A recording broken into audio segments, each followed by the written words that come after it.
right. Welcome, everyone. We are hopping in on our next session of a Rev Up as we continue through our month of listings.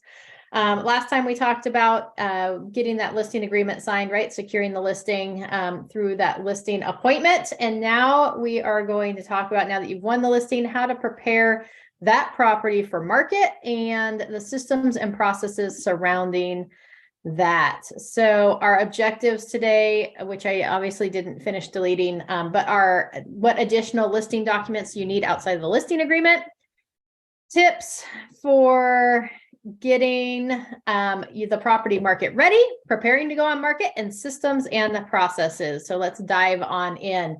So as we talked about when we went through the listing agreement a week or so ago, there's a bunch of documents attached to that listing agreement. Please don't take those away from the listing agreement. They include those agency disclosure, the possible representation of more than one buyer or seller, your wire fraud advisory, your fair housing discrimination advisory, and then you got your listing agreement, and then it continues on with your seller's advisory, and then your California Consumer Privacy Act advisory. I think that just about sums up all the documents attached to that listing agreement. It's the listing agreement's, like 3 or 4 pages, and then you have like 10 additional pages attached to it. In addition to that, what else I usually get signed, and oftentimes if I'm sending the listing agreement out electronically, I send these forms with it electronically. If I got it signed during the listing appointment, which is always the priority, and the plus would be when you're sitting at that listing agreement to make sure, or with listing presentation to get that listing agreement signed. But if you get it signed there, then I would send these out shortly thereafter and just let the seller know that there's a few other just standard disclosures and advisories that you're going to send them for signatures. Those include the market conditions advisory. It talks about the fact that the market is cyclical and there's ups or downs, and ultimately the seller is in charge of deciding at which price the property will be listed for. You've got the statewide buyer and seller advisory, which is the longest of the documents. I think it's now, and it goes over all the different types of investigation and inspections a buyer can do on the property, the seller's role as far as disclosure, and the agent's roles in the transaction. Then I do the disclosure information advisory, the DIA, which is that one, I mentioned it last week. It goes over in really plain terms the seller's role as far as disclosure, what they should disclose, what they don't have to disclose. When they're in doubt, they probably should disclose, right? It's like, hey, if you're in doubt and you're not sure whether you should or should not disclose something, you should think about why you wouldn't want to disclose that item. And more than likely, it's because you're afraid it's going to cause something to happen with the sale. So you should probably disclose it. So I really like that DIA form, that disclosure information advisory. The next one is the wildfire disaster advisory. It just talks about that, hey, we live in an area, or this house is in an area where there are occasionally wildfires. Please make sure that you investigate the cost of insurance and that you can obtain insurance and such like that. There's nothing super scary in there, just says that, hey, there's been some wildfires. Then in addition, you've got the water heater smoke detector statement of compliance, and you've got the water conserving plumbing fixture carbon monoxide disclosure. So you've got the WHSD and the WCMD. The seller's exclusion from the MLS. So if the property is not going to go into the MLS and on market, it's got to be in the MLS within 3 days of a signed listing agreement and 24 hours of marketing it to the public if you're outside of Barry's. So if it's not going to go into the MLS within 3 days, we need that SELM form, the seller exclusion from the multiple listing service. In addition, you want to send out that seller's affidavit of non-foreign status. And basically on that form, we're just going to check the box that, hey, we're going to give that information over to the title company. We're using a qualified substitute. And then any city and county disclosures. So all of these forms that go out here, they don't require the seller to actually answer any questions. It's just like blanket form, sign date, read it, right? So that's what I send out in addition to the listing agreement. If I'm sending that listing agreement out electronically, these forms go with it. And if I got it signed in person, I would just let the seller know that I'm going to send over some additional advisories and blanket disclosures that they need to review and sign. Any questions about that list of documents? If it's a country property, what additional documents would need to be included? On a country property, I would not include any additional documents. If you're writing an offer on a country property, then you want to include that document for the septic, well, property, monument, and propane tank. But if it's as far as a listing goes, there's nothing that changes. Thank you. Yep, absolutely. Any other questions on this list of documents? Okay, and just so everybody knows, the ones that need things filled out, I always send through Glide, which we'll talk about here in a little bit. We did touch on the fact that we use Glide when last Thursday we talked about the free systems available to you. But the things I send through Glide would be your seller property questionnaire, your transfer disclosure statement, or your exempt seller disclosure, your lead-based paint if the house was built before 1978, and the earthquake hazards questionnaire if it was built before 1965. You can also send out that seller's affidavit of non-foreign status through Glide as well. So you can either do it through Zip Forms or through Glide, but these are the ones that I send through Glide because these all have lots of questions that the sellers need to not only answer and make sure we don't skip, they have to mark yes or no on every single one of those boxes, as well as if they mark yes, we need an explanation. And Glide does a fabulous job of walking them through those documents, one question at a time, and then making sure they give an explanation if they answered yes to something. Any questions about these documents that I would send out through Glide?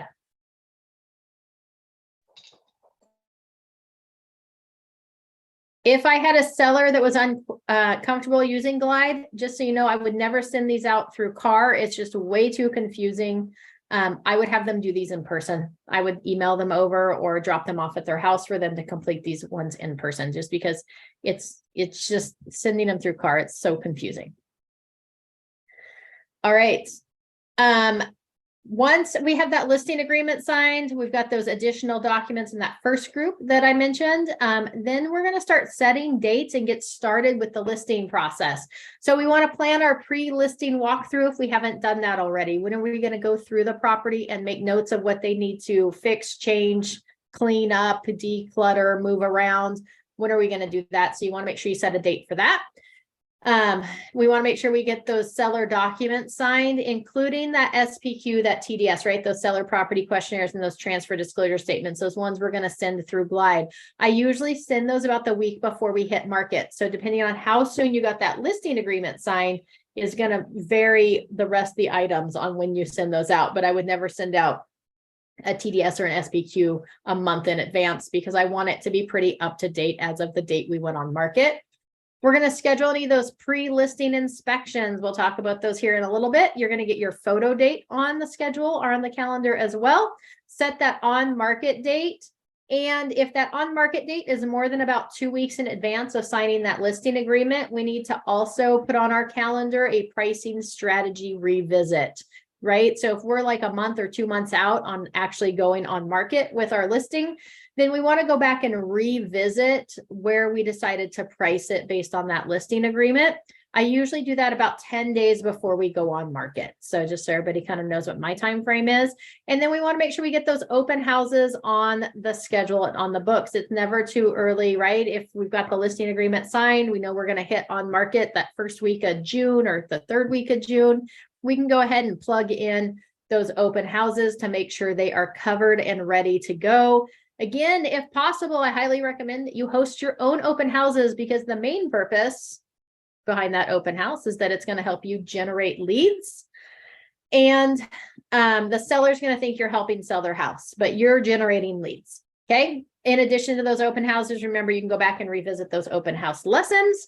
We want to set that plan around there so that we are prospecting and marketing around that property for sale to pick up additional listings and capture any buyer's information. So that's kind of our action plan that we're going to put together. The pre-listing walkthrough, I'm going to do as soon as possible. Okay. Oftentimes I've done it as part of my listing presentation, but if I didn't have the opportunity to do that, the nice thing about COVID is that we've learned that we can do listing presentations via Zoom. So we may not have even seen the property yet. So somebody needs to walk through that property, or you know, people tell you can do like video walkthroughs of it. I don't think there's any replacement for somebody physically walking through the property prior to it going on market.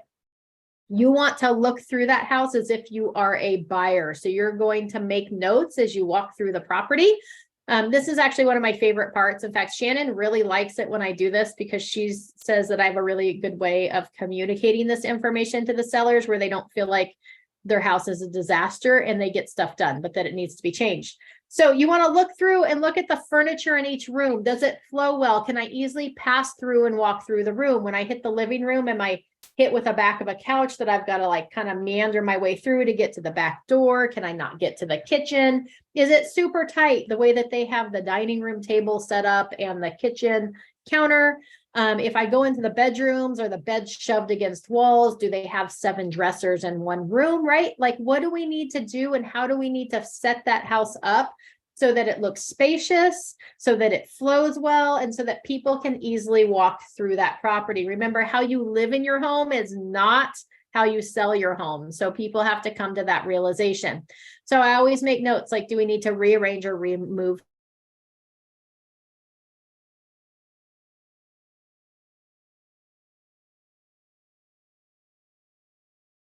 house is vacant?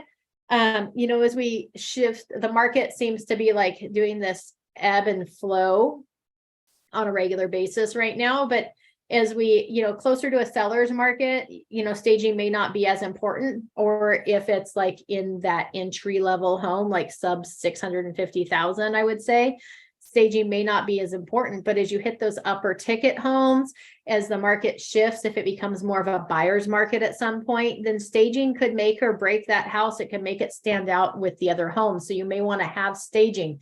And keep in mind, it could be a vacant home being staged, or we can bring in staging into somebody's home that maybe needs more furniture. Maybe their furniture is trash, right? So there's lots of options there for staging that might be required, more so than just rearranging or removing furniture. Just so you guys know too, when you're making those notes on rearranging, removing furniture, I'm also looking inside their closets, because buyers are going to open those closets. I'm opening their cabinets, and I'm going to make notes about decluttering. I'm going to talk with the sellers about, hey, we're preparing to move. And so now is a good time to go ahead and get some boxes. Start packing up the stuff. We're moving into those summer months. So your winter stuff that you're not going to need in the next 6 months, start packing it up and getting it ready to go. It'll make your life a lot easier once we're in contract, and it's going to make your house show much better. Usually the question I get after that is, okay, well, if I box stuff up, where do I put the boxes? Do I need to go rent like a storage shed, or like, where can I put them? Right? So there's a couple of options there. My primary win choice is that, yes, please go rent a storage shed, or a storage space, right? But if they don't want to do that, the garage is the next best option. That being said, when I walk out into the garage, when they've stacked boxes out there, I want to be able to walk out that door from the house into the garage. I want to be able to see if there's any appliances in there, right? Water heater, HVAC system, washer and dryer. I want to be able to get to any of those systems and components. If there's a door to the exterior, I want to be able to see it when I walk out in their garage. And ideally, I would take the boxes and stack them on the furthest wall from the door to the garage in a nice, neat stack along the wall. Now, that being said, I also instruct them to leave them about 12 inches off the wall, because those boxes are probably still going to be there once we enter into contract. And once we start inspections on the property, and I need those inspectors to be able to see that wall line. So it's important that the boxes don't get stacked up against the wall, that they get pulled off at least 12, maybe 18 inches from the wall, so that we can see a clear line down that wall. So we're going to make those suggestions about decluttering. We're going to talk to them about putting away their valuables, right? Go ahead and pack those up, hide those, go take them to their security deposit box, whatever that is, so that they're out of the property, so we don't have to worry about anything walking out. If they have a large gun collection or collectibles or something, that conversation may come up again as well, about not having those things available in the property as people are walking through. I've yet to have anything disappear from a property, and I don't want to start anytime soon. So declutter. And then always talk with people about the importance of cleaning the property prior to going on market. Now that doesn't mean that they have to do a deep clean, because here's the honest truth. People are not taking their gloves and wiping the baseboards as if they're moving out of a rental. It just needs to appear clean. Ideally, it would also smell clean. Okay. So they don't have to like get on their hands and knees and scrub the floor, but like wipe everything down, clean everything, give it a good, what visually you can see. They don't have to vacuum under the beds if they don't want to, if that's too much for them. But, the area around the bed should be clean. The area around the dressers, they probably ought to wipe down the baseboards and clean the windows. It's amazing what a difference clean windows make. I do have a housekeeper always on call that I can call and say, hey, I need a pre-listing clean on a property, and she'll go in there and clean those properties. So make some relationships with some housekeepers so that you can make recommendations for those people that maybe aren't the tidiest sellers in the world, that you can have that property cleaned like the day before photos are taken. In addition, if they have pets, and it's a good time to talk with them about what their plan is for their pets. Are their cats wandering around the property? Does it smell like a litter box in there? Can they not let the cat out? Do they have dogs that would distract from people being able to see the backyard? Do they bark all the time when people are in the home, right? Now's a good time to have those conversations. Under no circumstances should we have a free roaming dog when people are viewing the property. Okay, even if they're like, oh my gosh, my dog is so friendly, it would never bite a soul. No, that dog should never come in contact with a potential buyer. Number one, if we see cat items or dog items in the house, people automatically assume it smells like that animal, whether it does or doesn't, right? So it's like a visual perception. So we want to try to remove those dog items when showings are happening or photos.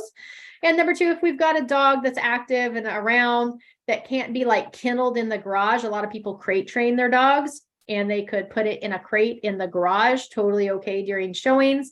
Some people even leave them like in crates in the master bedroom. I'm not really a fan of that because, again, people see dog, they think smell. So I'd prefer that any of the animals get removed from the property if they can't be kept either in a dog run in the backyard where they're not going to bark at people when they walk out in the backyard, or in the garage in a crate, something like that.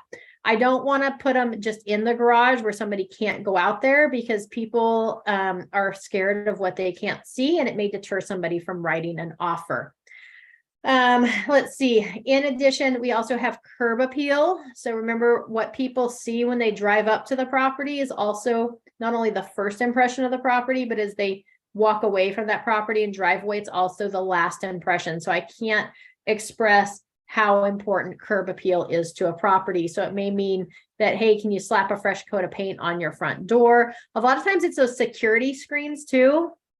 They get rusty, and it's super easy just to go grab a can of like white or black spray paint and spray it real quick and hit it up. It makes a world of difference.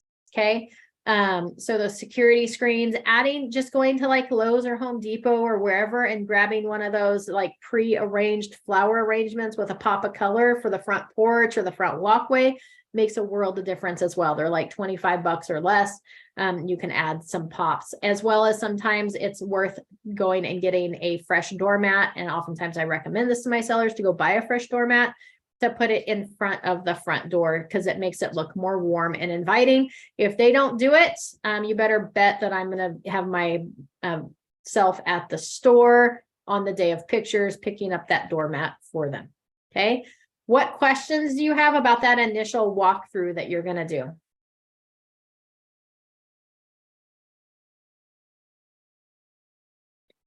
If this isn't your forte and you're like, Amy, I don't know what a flow is, and I don't know what should or shouldn't be done. I don't know if I could make a recommendation that they need a new bed set or a new comforter on their bed because it just has a blanket. I'm just not sure what I would say or recommend. Befriend a stager. Okay. Be friends with somebody who does have an eye for that. And maybe you pay them $75 or $100 or whatever it is, or $50 for their time to walk through the property and make those suggestions for you.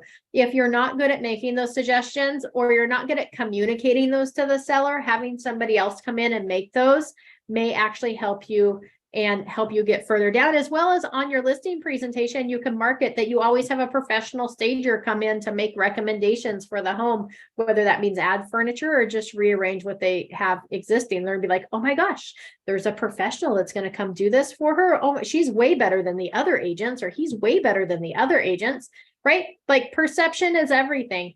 So go meet some people, talk with some stagers, talk with friends that you know that maybe just have an eye for it, and be like, hey, every listing I get, I'd like to pay you $50 to come do a walkthrough and make suggestions of what the seller needs to do to get their house ready for market. Can you do that for me?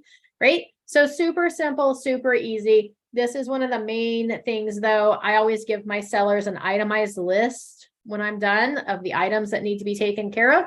And sometimes my sellers do it and sometimes they do not. It always surprises me. Sometimes the sellers that I don't expect to do it are the ones that like follow every little bullet point that I give them and make sure it's all done. And then it looks beautiful and ready for, I'm always shocked when I walk into those houses. All right. Any questions about that walkthrough? So this initial walkthrough you're doing by yourself, where are the sellers? They're usually at the property. So oftentimes I do this when I do the listing presentation. So I've walked through the property, they're at the property. I've given them their list of homework to write down like their top 10 favorite features of their property, or when the upgrades and updates were done. As I'm walking through the property, I'm making all those notes. I usually don't give them the notes right then after I've made them, because I usually do it on my phone. So I usually go home and clean it up and I email it to them afterwards, although I do go over the main points with them there while I'm in the property. If that wasn't my forte, if I didn't feel like I was capable of doing that and I was going to bring somebody else in, then at that listing appointment, they sign the listing agreement. I'm going to set an appointment for that next week or in the next 5 days or so for that person to come back out to do the walkthrough with me. And the sellers can be home during that time. I don't have an issue with the sellers being around or available while I'm doing that walkthrough. Any other questions?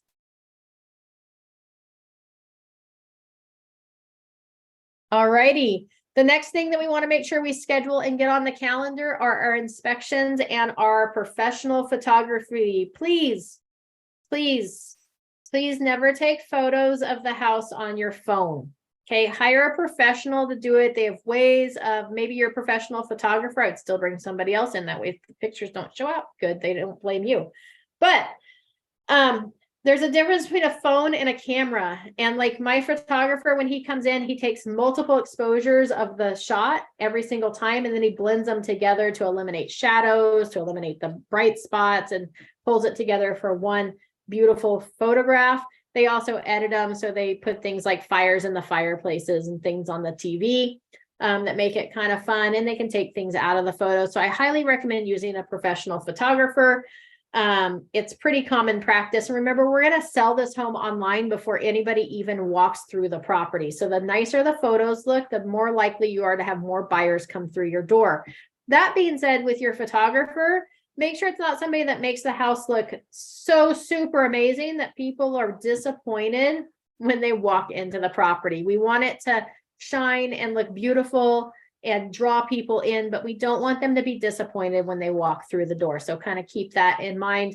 I always do a pre-photo walkthrough, right? So I did the walkthrough of the property when we got that listing agreement signed, or shortly thereafter. We made the suggestions to the seller. I've checked in with them a couple of times between that and the photo appointment, but you better believe I'm going to show up probably about an hour early for that photo appointment, just to walk through the property and make sure everything is as it should be.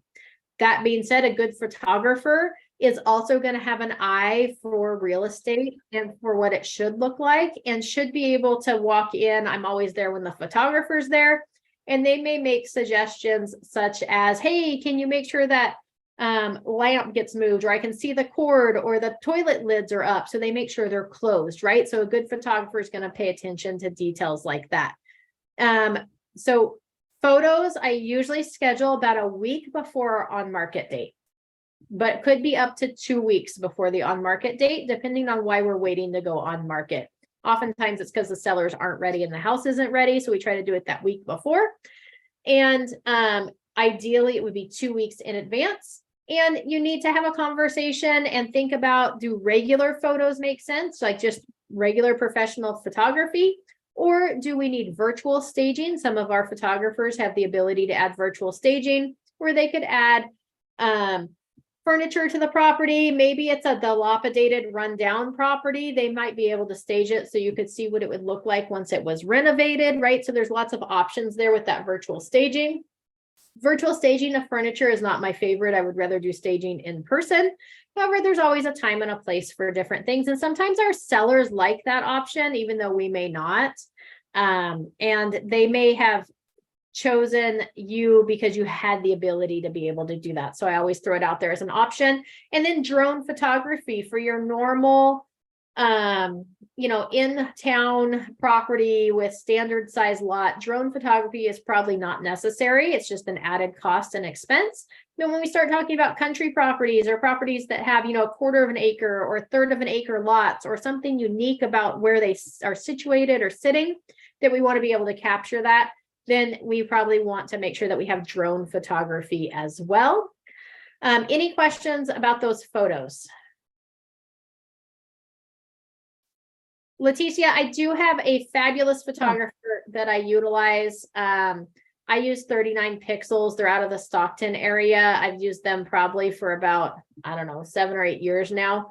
And they're my favorite. There are also some good ones in town. A lot of people use Snapfly in town. And then there's another one in town. I can't think what his name is right now. But there's a lot of great photographers in the area. I just happen to really like 39 pixels. And if you ever need their contact information, just shoot me over a text message. I'm happy to shoot it to you. That'll be awesome. Yeah, absolutely. As far as a stager, Shannon's had more experience, I think, with stagers in the area than I have. There's a couple of different ones there in the Vacaville area that are actually based out of Vacaville. I actually had a previous stager. I've staged several properties, but my stager abandoned her furniture and never came and picked it up. So for like a 3-year period, I just shuffled the staging furniture from one property to the next or offered it to other agents for free. So it's been a while since I paid somebody to stage a property. In fact, I sold that staging furniture. No, I didn't. I donated it to my son and his wife when they got married right before we left. I was like, what did I do with that furniture? Oh, it's still with me. So I don't have a stager, but if you throw it out there in the foxhole, there's a couple of agents that use stagers, so they can help you out with a stager for sure. 2, if you're looking at a vacant home too, just know that you don't got to stage the whole house. Anastasia says her friend's mom just became a stager, so reach out to Anastasia, but you don't have to stage the whole house, right? So I usually stage like the living room, dining room, kitchen, and then like master bedroom and a couple little trinkets in the bathroom. Something like that. The goal is just to make it feel lived in and warmer. When you've got furniture in a property versus vacant, it feels more inviting if there's furniture there. So it is a good idea to have it staged. Again, it depends on the market too. If properties are flying off the shelves with multiple offers, it may not be worth your time, energy, or effort. And you can decide how much or how little you want to stage. Sometimes too, with like hard to fit living rooms, even on in a seller's market where you're going to get multiple offers. Sometimes it's a good idea to go ahead and have it staged so that people might see how furniture could lay out in a funky bedroom or a funky living room, where it might be hard to visualize, like where would a couch go or how would a TV fit in here? So that's where staging comes into play as well. All right, fabulous. In addition, those pre-listing inspections, I do highly recommend having pre-listing inspections. It helps to eliminate surprises, right? Number 1, in our disclosure information advisory, it talks to the seller about the importance of disclosure and how having pre-listing inspections could help them with disclosures, because oftentimes we forget the quirks and things that aren't working in our own house because we've gotten so used to experiencing them and dealing with those quirks and issues that we forget. And a good inspector can point out those things. I usually, if nothing else, recommend having a structural pest inspection done with that Form 33 attached to it. Structural pest we need because we have such a high concentration of military service members, whether active or retired in the community. So oftentimes you're going to get VA offers and you're going to want to know what the cost is for the Section 1 and 2 pest clearance, or if we can have a clear Form 33. Most of our lenders now are taking a Form 33, which is just a form stating that there's no active infestation of wood destroying organisms. That's like bugs, termites, wood destroying beetles, that type of thing. Most of our lenders can now clear the pest inspection requirement with that Form 33. So I always ask for it to be included with my full pest inspection. My second inspection choice would be a whole house inspection, just a general overview of the health of the property, right? And this might give the opportunity for the seller to have some things remedied prior to going on the market, or at least gives us an idea of what's wrong with the property, what's not working right, so that we're not surprised by the buyer's inspections. That way we can buffer in if we're like, man, the whole house, well, they said the HVAC system's really not blowing as cold as it should. You know, I'm going to make sure that we have money set aside for an HVAC credit because somebody's probably going to ask for it, right? So it helps to eliminate those surprises. My next one would be a roof inspection. Have that roof gone over and looked at.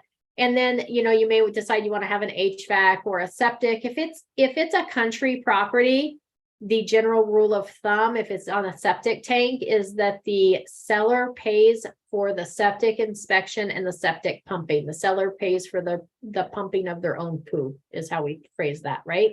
So the seller usually pays for septic, the buyer usually pays for the well inspection for country properties. So you probably want to have that done up front to make sure the septic system is in good working order and that it's clean and clear and that it's been pumped recently. So that's kind of what I would recommend. Oftentimes, I said those photos are usually done probably 10 to 14 days or 7 to 14 days in advance of our on market date. Your inspections are probably done within that same time frame, although I try not to overlap the photo appointment with my inspections, because then my inspectors are in the way of the photographer and I don't want to slow their process down.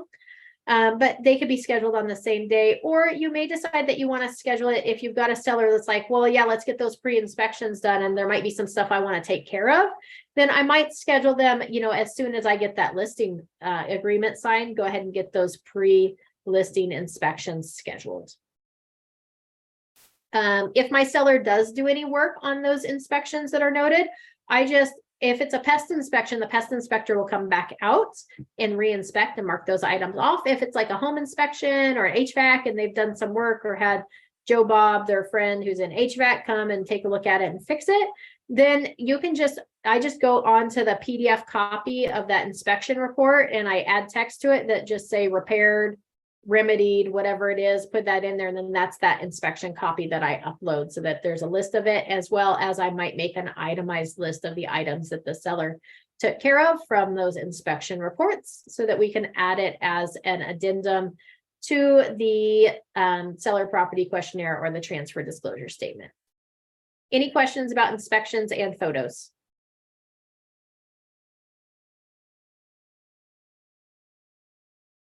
All right. Fabulous. Moving right along. Systems and processes. The sooner you create systems and processes, the happier you will be. I promise. If you can, as a new agent, start with systems and processes in place, remember you can always make changes to them, but it will help you just be consistent in your practices each and every time you have a listing. So like for me, I've set up pre-listing emails and I'll show you guys those pre-listing emails here in just a little minute. My on-market date is always on a Wednesday or Thursday. That gives people time to see it before the weekend. It shows up as a new listing for that entire weekend, which sets us up for success. I usually have the photos and inspections at least a week in advance. Make sure you have a system and process for your sign install date. And again, that's going to make a difference of whether it's in the Berries service area, which is your Napa, Sonoma, Solano, Marin, and Mendocino counties, or whether it's in one of the other counties. It's not those 5.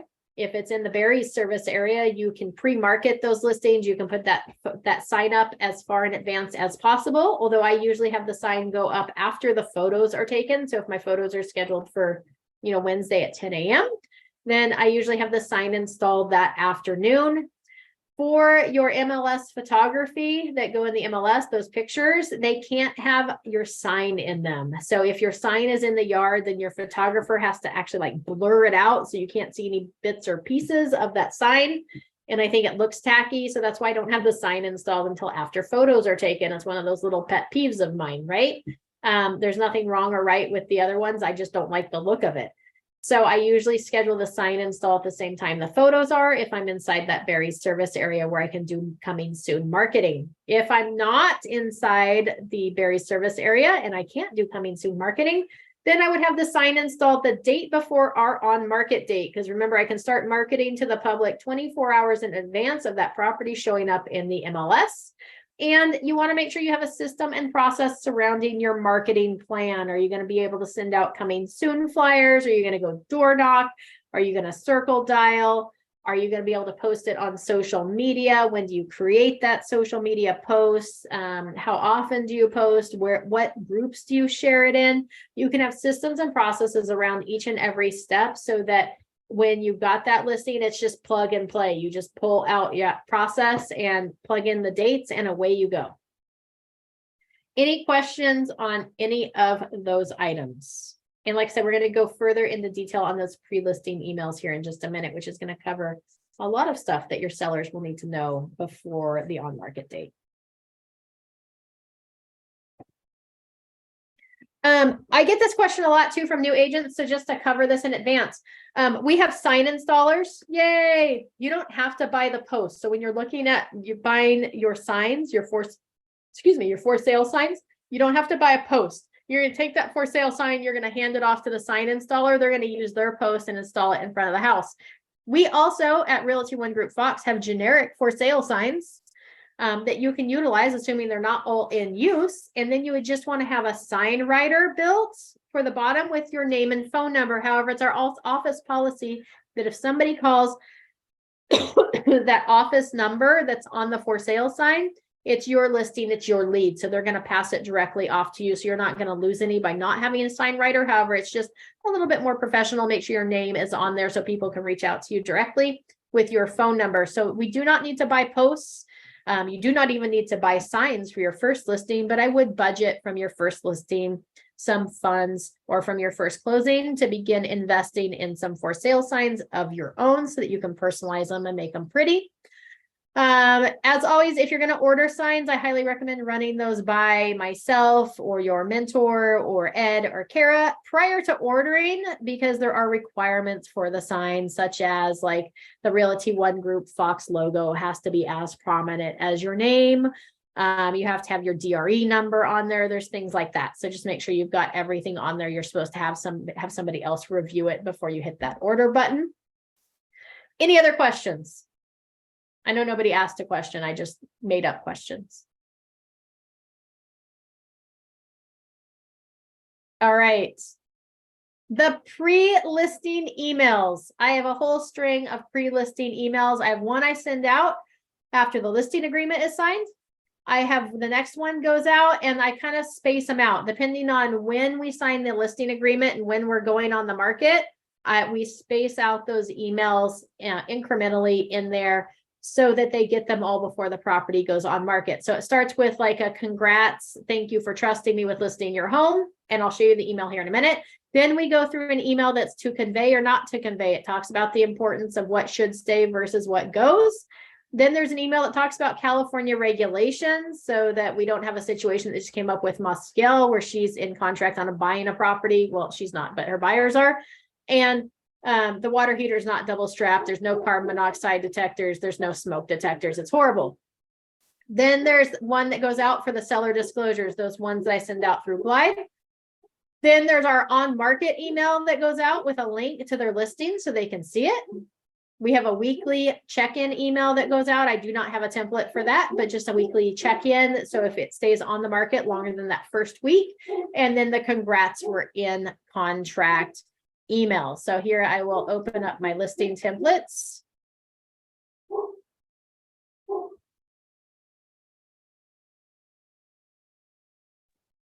All right. So here's my signed listing agreement email. Thank you again for trusting us to list your home. Our intention is to make this process smooth and painless as possible. In order to help us market your home correctly and serve you in the best way possible, please complete the following survey. I talked about this survey that I do, and I posted it in the Foxhole group. But just so you know, it's just getting to know you and your home. It's got 20 questions. Well, it's a few more than 20 questions. And it asks them about their home. Hey, who's the sellers of the property? What's their contact information? How do you like to be contacted? Do you prefer email, text, or phone? Who's the primary contact? I asked if they have solar, and then asked about their solar. It asks about their utility bills, and then it walks them through all the information you're going to need in order to list that property in the MLS. What kind of flooring does it have? What kind of countertops? What kind of bathrooms? What's the roof material? What's the siding of the house, right? Is it single story, 2-story? What's on each floor? So it asks all those questions you need to put it into the MLS. You don't have to send this out. However, that being said, I found it really helpful because otherwise you're just kind of guessing. And so if you put in misinformation in the MLS, it's on you that you misrepresented the property. This way, if it's misrepresented, it's because the seller did it, not me. I took it exactly from what the seller said. So to answer your question, this form, a link to it is in the Foxhole group, but I will work on reposting it. I'll see if I can get Abby to post the link to it or something in the comments section of the video once we publish the video. And yes, I'll get the listing templates to you as well. So I have them fill out this form. So see, it's got a little link to this in the first one. Items to watch for as we get closer to your on market date. We will need to come by and pick up a spare key if you haven't already given us one. A for sale sign will be installed within 10 days of going on market. If you do not want a sign, please let us know. We'll be installing a for sale sign in your, that's duplicate. So I got to fix that. This is not the one that my TC has the one that we use. She tweaked it all. Anyways, we will be installing a for sale sign in your yard to help market to the neighbors and those that may be passing by. Those two need to be combined. We will be scheduling professional photos. You do not need to be home for this appointment. We just ask that you remove or secure any pets in the garage during this time. We will not be photographing the garage or the inside of any closets. That's always everybody's concern, right? So I asked them to declutter their closets, but I do not take photos of the closets and the garage because no matter how well the photographer takes pictures, it just never translates the same in a photo. Like never once have I flipped through the MLS and been like, oh my gosh, look at that amazing closet. So I just don't include those. So I let them know the pets can go out there along with pet paraphernalia. We will be scheduling any pre-listing inspections that we have discussed. This may include a pest, home, and or roof inspection. Sarah, my transaction coordinator, will be handling all the paperwork on our transaction. Continue to look for emails from me to help you get your home ready to shine and make this transaction seamless. I introduced my transaction coordinator there if you have one, because they're going to be interacting with my sellers as well. So I want them to expect it. Here are some tips on prepping your house for photos and sale. Exterior, keep the grass freshly cut, remove all yard clutter, apply fresh paint stain to worn wooden fences, paint the front door, weed and apply mulch, right? Interior, remove as much as possible from your countertops and the inside of your showers, tubs. No one wants to know what your toothpaste looks like or what shampoo you use. Remove excess wall hangings, furniture, and knickknacks. Consider a temporary storage unit, especially personal photos. Clean or paint walls, ceilings, trim, baseboards, shampoo carpets, clean and organize cabinets, right? Clean all light fixtures and fans. So that's the first email that goes out, right? Super simple, has useful information, but not overwhelming to them. Okay. That email usually goes out as soon as we have that signed listing agreement. Okay, the rest of these kind of get spaced depending. So the next one is to convey or not to convey. That is the question. When selling your home, we have to define what will stay, convey with the home, and what will go with you, not convey. Typically, items that convey are fixtures, items that are attached to your walls and our floors. This includes curtain rods, decorative shelves, garage cabinets, ceiling lights, fans, chandeliers, coat and towel hooks, Ring doorbell, security cameras, devices, TV mounts, your personal property, pictures, wall art, mirrors, except bathroom mirrors. This needs to be updated because now curtains convey, so this needs to be moved up there. Washer, dryer, refrigerators are generally considered personal property and do not convey. Other items that will stay with the home when sold are your plants in the yard that are in the ground, sheds, patio covers, pool equipment to include the pool vacuum, built-in microwaves, stovetops, ovens, and ranges. Are there any items that you do not wish to convey with the property? Are there items that you would like to leave with the property? Right? So that's the second email. It's just, hey, here's this other little snippet. What should stay, what should go, and is there anything that you have concerns about? Email number 3 is California regulations. A few other items we may need to pay attention to. The state of California has a few requirements of all homes when they sell. Your water heater needs to be double strapped. You will need to have working smoke detectors in each bedroom, and you will need to have a working carbon monoxide detector and smoke detector in the hallway leading to the bedrooms. If you have a 2-story home, you need to have one on each floor. Please make sure this is taken care of prior to your home going on the market. If you need help with these items, please let us know so that we can help facilitate making this happen. Right? Again, little snippets, just enough to like keep dripping on them, especially for like 2, 3 a month, weeks out or a month out. Just like an email a week, just to say, hey, we're here. Have you thought about this? Hey, something else to pay attention to. Hey, do you need help with this? Right? Email number 4 comes out from my transaction coordinator. Technically, all these come from my transaction coordinator, but she scheduled them through my email. And I do schedule these out. So my email has the ability to be able to pre-schedule emails. So once we've got that listing agreement signed, I just plug them all in there and schedule them to be auto-delivered on special days. So this goes out from my transaction coordinator with the pre-escrow docs, glides head up, and disclosure IO link. Oh, that was something that's not listed on the time frame, is if you're going to pre-open escrow, make sure to do that. FYI, the sign has been ordered for your home and will be installed this week. The following items I need you to complete this week prior to your home going on the market. Home light. A home light file has been created for your home. All disclosures, inspections, and reports for your property can be found at, and then I do the share link for that file so if they have access to it. Your emails have been linked to this file. Every time the file is updated, you will receive an email notifying you, right? Because that's what I can do through HomeLight. Glide. Glide is a program we use for the mandatory seller disclosures that need to be completed. Later today, you will receive an email from Glide titled, please complete blank, right? It's got the address on there. Mandatory seller disclosures. Please complete all documents this week prior to your home going on the market. Seller information sheet. Please complete the attached document. This item cannot be electronically signed. Once you complete, you can fax, scan, and email, hand it off to Amy or to drop off, or hand deliver it to title. Social security numbers are required. I recommend leaving the social security number blank and then calling the title office and giving them your social security numbers over the phone. Email, please include in the subject line, Old Republic Title Company, attention, Nicole escrow number, and she'd fill in that escrow number there. She puts in the address. Don't hesitate to ask Amy or I if you have any questions. So I get, when you pre-open escrow, you get a seller information sheet where they have to put in like their loan information, their utility information, and they have to sign that so that title can order the payoffs. It also allows title to search for past any liens or things that may accidentally record against the title of the property. And so I have them fill that out before we go on market so that can be done and ready to go. And then I give them those instructions. So that's email number 4. Email number 4. Email number 5. Yes. So it's the buyer's choice for title. It is the buyer's choice for title. So is this a mute point, or are you just hoping that they'll stick with who you opened escrow with? I'm hoping that if I have pre-escrow opened and we've got payoffs ready to go and we've got a preliminary title report in hand, that the buyers will just choose our title company. Okay.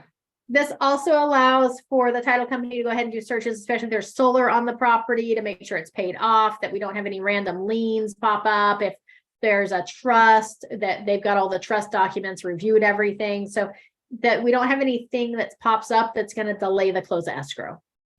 That's my goal.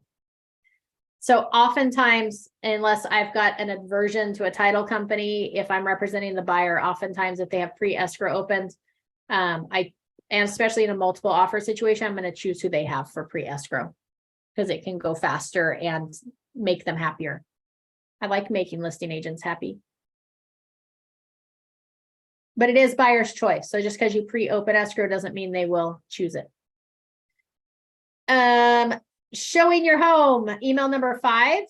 You have been set up with your own personal, I use Showing Time just so everybody knows. So if you use Calendly or if you want to schedule it, then you would change this one up. But you have been set up with your own personal showing app to allow agents of potential buyers to schedule showings. Please download the app called Showing Time. You will want to create a user based on the email you have provided to us, and that's how it will link to the account we created for your login.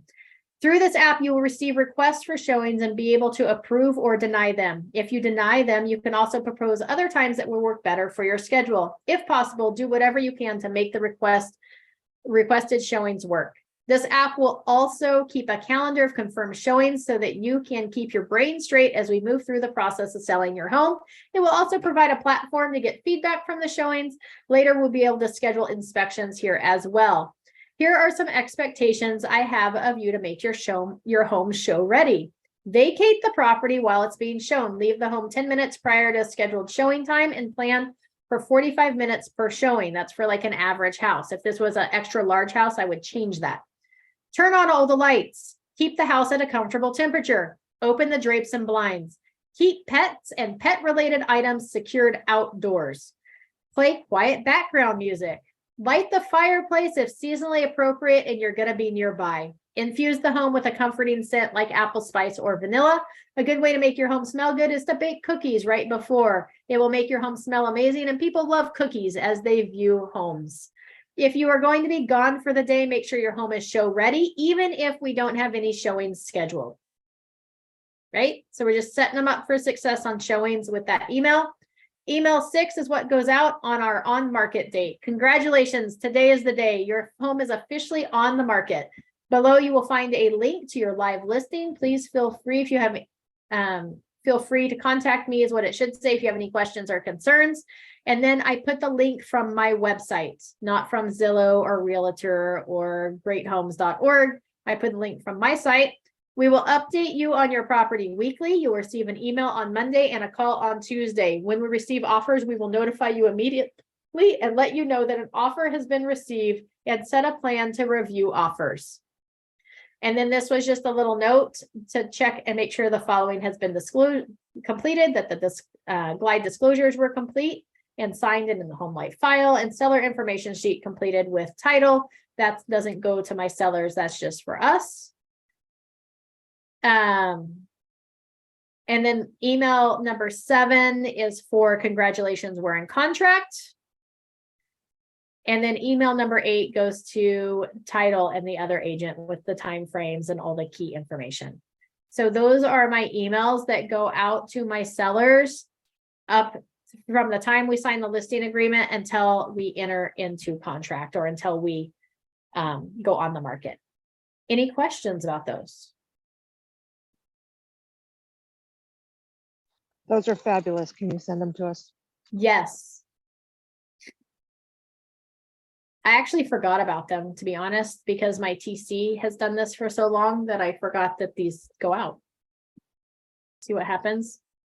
I will make sure you have copies of these and get those out. So that's kind of we've got the listing agreement signed, and now we need to get the property ready to go on market. So that's winning the listing and prepping for sale. Does anybody have any additional questions on that or anything else before we wrap up for the day? I have a question about inspections. So the pre-listing inspections you can get done just to see if there's any like things that you need to disclose. But once you go into contract and like contingencies and stuff like that, do you get those inspections done again, or they can get them done again? Yeah. So Abe, I always upload those into my HomeLight listing management file so that any potential buyers or the actual buyer has access to those reports and inspections.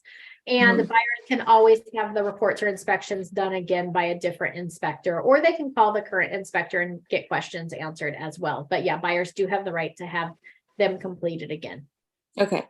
And then also I had a question for anybody that's on here too, if they are going to the Meritage Homes tomorrow to like see them, I guess, from 2 to 4. If you are, just let me know.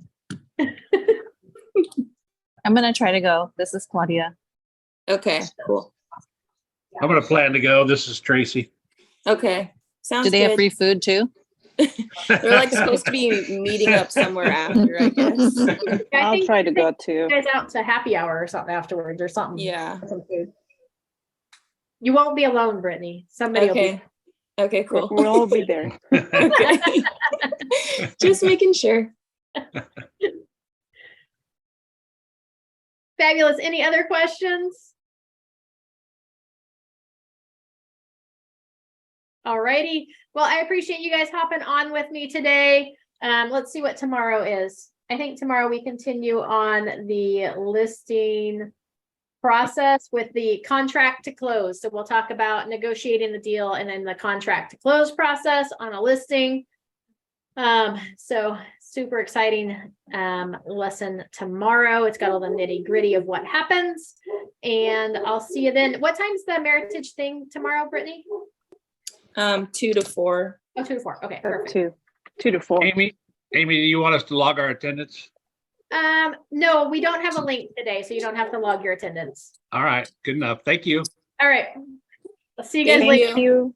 Amy, I Thank have you, a Amy. quick question. Sorry. Yeah. So, that Google form that you created, does Yeah. that take place of the, because I remember before you used to have like the homework, right, for them? Yeah, it Like does that take. packet? Okay, perfect. I was like, because I'm still giving them the packet, but if that would be way more efficient. Yes. Sweet. Thank you. Yeah, absolutely. See you later. See you later. Bye. Thank you. Bye-bye.